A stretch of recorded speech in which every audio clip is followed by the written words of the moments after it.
kanun pumi itan châu kanun po in ka thi po in itan ni rose lalpa ka in la ne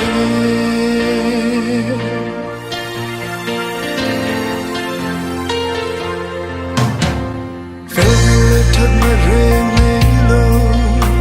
mi tlong bel let na reng nei lo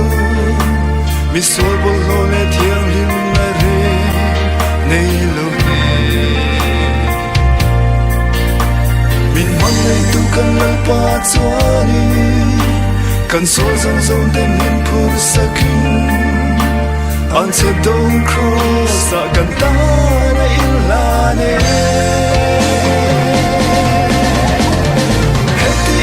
min mane ya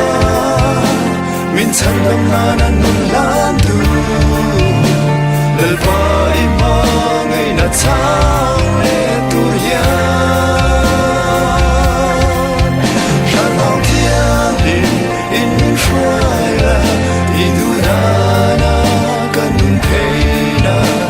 kai ma mai suan ka dan ka thiang chin lo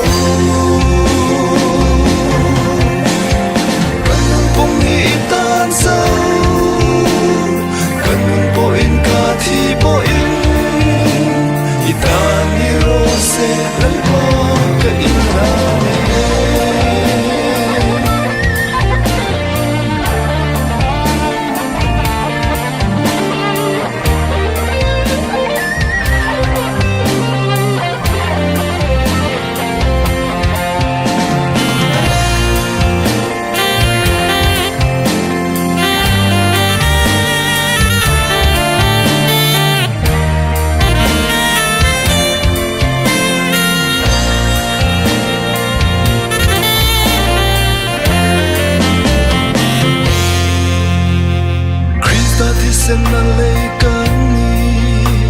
amang nei na chang le ve turia min ni tu lal pa du dan anga kal zerin kong re om ma le han sa apo rin om ma ni cross bu in mang nei tu ma nei na I chang le dang u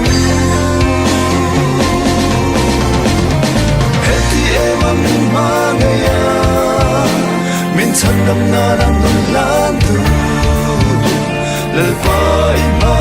ngai na chang le tu ya kan lao thiang lim in min phai la I du da na kan nun thei na kai ma mai chuan kal dan ka thiang thin lo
lalpa